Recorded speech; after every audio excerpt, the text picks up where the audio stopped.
And that is the final action of this second half here. It's all over at Springfield Stadium. The applause from the home crowd for a very solid and comfortable, in the end, performance by the Jersey Bulls. Gary, you changed the formation at the back today. You went with 3, and that seemed to pay dividends in the first half. I think in the first half it did exactly what we hoped. I thought we had good width from Francis and Fergus, and the interchange in between and through the midfield worked well, and there was good movement from the players. It worked really well first half, and going into it probably should have been 3, 4, 5. Yeah.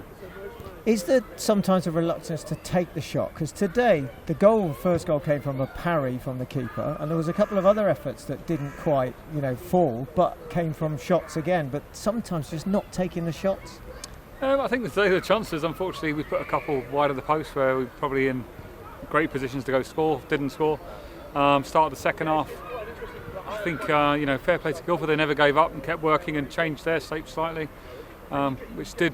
We got a bit out of shape second half, so it came a little disjointed the second half. But we still had 2 or 3 very good chances in the early part of that to go and really kill the game. Unfortunately, we haven't, which makes it a less relaxing afternoon than I thought it might be after 20 minutes. Yeah. Well, Adam Trotter was player of the match, but Cavalier today were allowed to roam as well around the park. And do you think that gave you a bit more impetus going forward?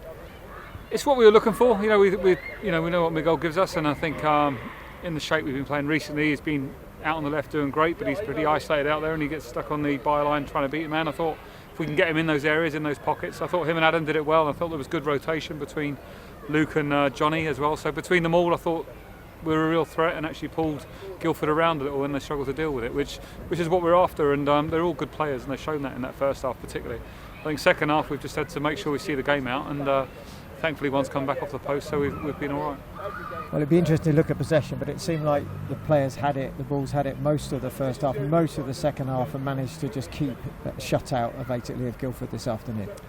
Yeah, it would have been nice to have got the third and could have relaxed a little more on the sideline, because 2-0 can be dangerous, but I'll credit Guildford again, they didn't stop, so I'm just pleased, we come in today on the back of a couple of results that haven't gone quite our way, so it's important we got 3 points back on the board, and to get a clean sheet again is pleasing, so we move on to Tuesday. And a good way to start March with 3 points, 3 out of a possible 33 as the playoffs loom, but you talk about Shearwater and you're going to expect on Tuesday again probably another difficult away trip. Yeah, they always are, and it'll be, I'm sure, similar today. At least it's on 3G, we know it'll be on, so good opportunity for us to go and put another 3 on the board, and it just gives us what we're after this little period. Yeah, so looking forward to that one. I'll make sure we'll see who's fresh and fit for it, but we'll get ready for that. Well, a good result today. Well done. Cheers, thanks a lot.